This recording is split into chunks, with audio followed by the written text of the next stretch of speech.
मेरा नाम है मोहित और आपका स्वागत है हमारे YouTube चैनल हिस्ट्री चैंपियन में। तो जैसा कि आप जानते हो, आपका जो पेपर होगा इंग्लिश लिटरेचर का, पोइट्री एंड ड्रामा वाला फर्स्ट सेमेस्टर का, उससे संबंधित जितने भी महत्वपूर्ण टॉपिक होने वाले हैं, महत्वपूर्ण क्वेश्चन होने वाले हैं, वो बताऊंगा। सिलेबस बताऊंगा, एग्जाम पैटर्न बताऊंगा, कौन किस किस प्रकार के क्वेश्चन आते हैं वो अपन डिस्कस करेंगे आपके सामने। तो चलिए शुरू करते हैं वीडियो को। इससे पहले चैनल को सब्सक्राइब कर दो और जितने भी इंपॉर्टेंट क्वेश्चन बता रहा हूं सबके सॉल्यूशन वाली पीडीएफ, जितने भी क्वेश्चन है सबके सॉल्यूशन वाली पीडीएफ मेरे टेलीग्राम चैनल पे मिल जाएगी। जैसे जनरल हिंदी की, जनरल इंग्लिश की, सबकी पीडीएफ मेरे टेलीग्राम चैनल पे उपलब्ध है, तो ये भी मिलेगी। इसलिए टेलीग्राम चैनल सारे बच्चे जोर से ज्वाइन कर लेना, अभी बता रहा हूं आपको, है ना। बाकी के कंप्यूटर फंडामेंटल का पेपर होगा और कोई एसईसी वीएसी का पेपर, एएसी का पेपर होता है, सबकी पीडीएफ फ्री में वहीं पर देखने को मिलती है टेलीग्राम चैनल पे सॉल्यूशन वाली, तो जरूर से ज्वाइन कर लो। पेपर की बात करें, आपके सामने मेजर पेपर है। पहली बात तो मेजर पेपर वो पेपर होते हैं जिनको पास करना अनिवार्य होता है। अगर आप फर्स्ट सेमेस्टर में भी फेल हो जाते हो और सेकंड सेमेस्टर में भी सेम सब्जेक्ट में फेल हो जाते हो, तीन सब्जेक्ट में अगर आप रेगुलर रूप से फेल हो जाते हो तो आपको फेल करने के चांसेस हो जाते हैं, है ना। मेजर सब्जेक्ट में पास होना बहुत अनिवार्य है, तो इतना आपको पता चल गया। पेपर की बात करें, देखो न्यू पैटर्न चेंज किया राजस्थान विश्वविद्यालय में, उसके बारे में चर्चा नहीं करेंगे। जो सिलेबस में दे रखा है मैं उसी के बारे में आपको बताऊंगा एक बार, है ना। पेपर आपके सामने नॉन कॉलेज का 150 नंबर का देखने को मिलता है, जैसा कि सिलेबस में दे रखा है। अब इन्होंने जो किया है वो उसके बाद में चर्चा करेंगे नए सिलेबस के हिसाब से। नए सिलेबस में इन्होंने यही दे रखा था कि 150 नंबर का पेपर होगा नॉन कॉलेज वालों का और 60 नंबर का आपके सामने पास होने के लिए चाहिए। इस बार इन्होंने तो अलग किया सिस्टम, उसके बारे में बता दूंगा आपको। रेगुलर वाले विद्यार्थियों की बात करें, आपके सामने 120 नंबर का पेपर देखने को मिलेगा और पास होने के लिए 48 नंबर चाहिए।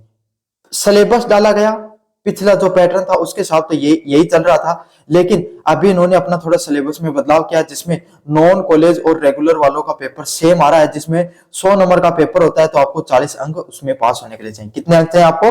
40 अंक कम से कम आपको पास होने के लिए चाहिए। तो 40% निकाल लेना भाई, आपके सामने जो देखने को मिले।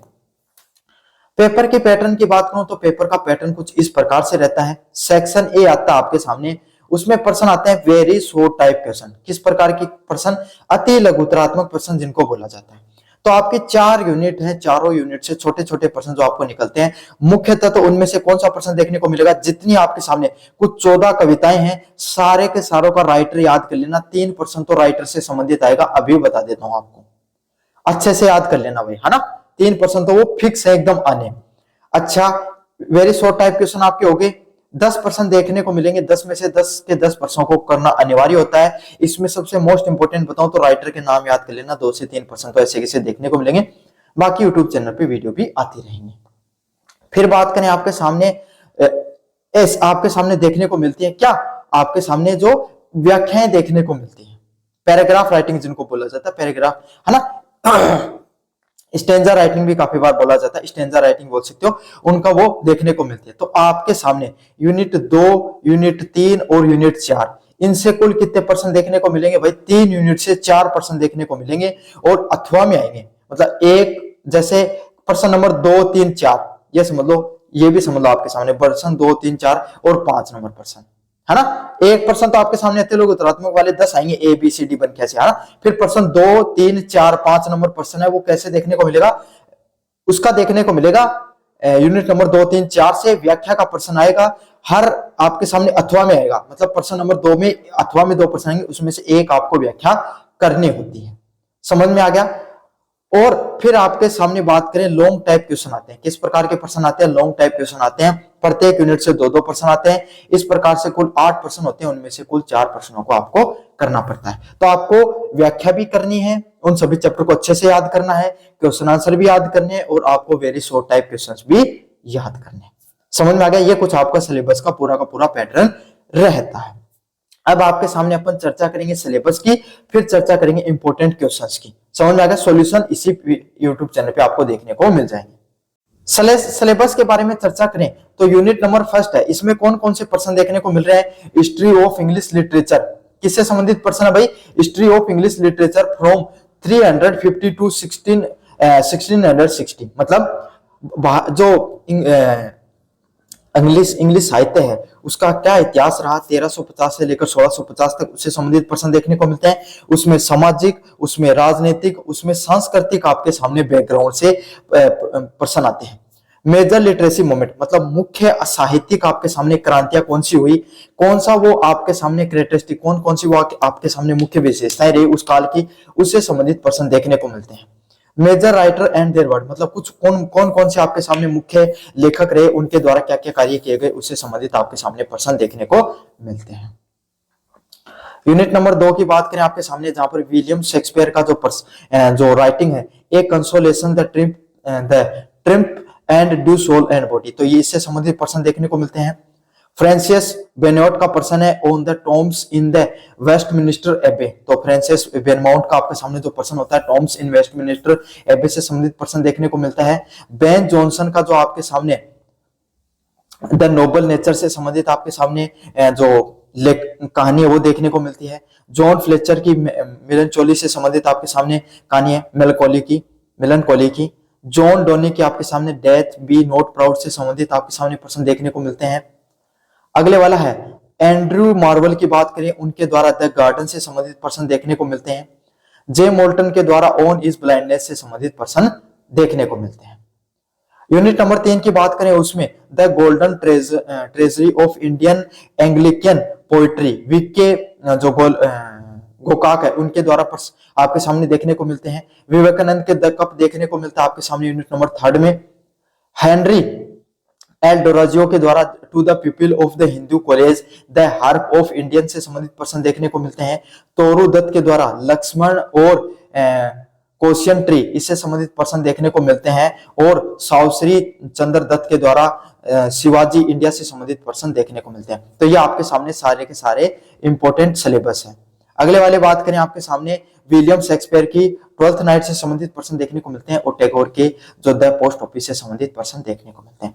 तो ये पूरा का पूरा आपके सामने क्या रहने वाला, आपका सिलेबस रहने वाला है, जिसको मैंने विस्तार से बताया आपको। अब अपन चर्चा करेंगे आपके सामने जितने भी किस टाइप के प्रश्न होंगे आपके सामने, इंपॉर्टेंट क्वेश्चन होंगे, उनके बारे में अपन चर्चा करेंगे विस्तार से। हिस्ट्री ऑफ इंग्लिश लिटरेचर से संबंधित प्रश्न देखने को मिलते हैं। सबसे पहले उनको डिस्कस कर लेते हैं। पहला इंपॉर्टेंट क्वेश्चन है, discuss the main characteristics of English literature from 350 to 116, highlight the influence of resistance, reformation and humanism. मतलब आपको मुख्य विशेषताओं के बारे में बताना है इंग्लिश साहित्य के अंदर, अंग्रेजी साहित्य के अंदर 1350 से लेकर 1650 में देखने को मिला, उसकी मुख्य विशेषताओं के बारे में बताना है।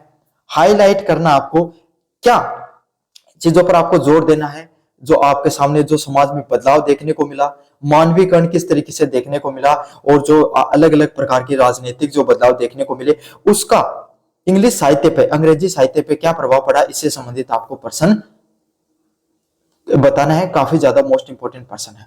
अगला है, trace the development of English poetry and drama during the Elizabeth and the Jacobins period with suitable example. मतलब आपको क्या करना है, इंग्लिश पोइट्री एंड ड्रामा के अंदर जो आपको डेवलपमेंट देखने को मिले, कौन से पीरियड में, एलिजाबेथ के पीरियड में और जैकोबिन पीरियड के अंदर, उसको आपको उदाहरणों के साथ क्या करना है, विस्तार से बताना है।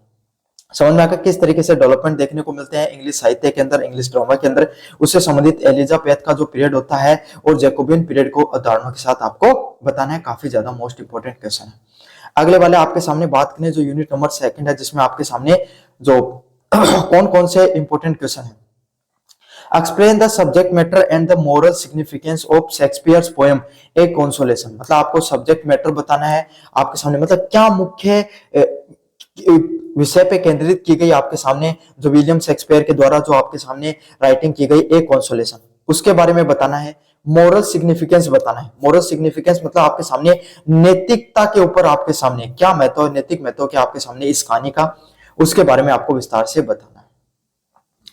अगले वाले प्रश्न की बात करें, discuss the theme and the psychological idea represent in the poem soul and body by the William Shakespeare. मतलब आपको सामने थीम बतानी है और आपके सामने साइकोलॉजिकल आइडिया के बारे में बताना है, जो किसके अंदर, soul and body by the William Shakespeare के, जो सोल एंड बॉडी से संबंधित आपके सामने क्या थीम है और क्या आपके सामने साइकोलॉजिकल आइडिया है जो रिप्रेजेंट किए गए हैं इस कहानी के अंदर, सोल एंड बॉडी के अंदर विलियम शेक्सपियर के द्वारा जो बताई गई है। काफी ज्यादा महत्वपूर्ण है, इसको अच्छे से करके चले जाना।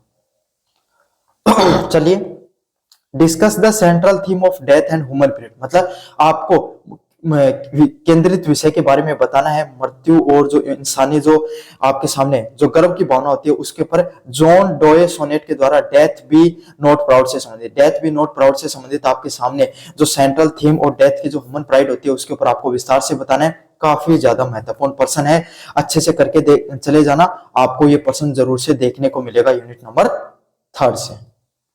समझ में आ गया?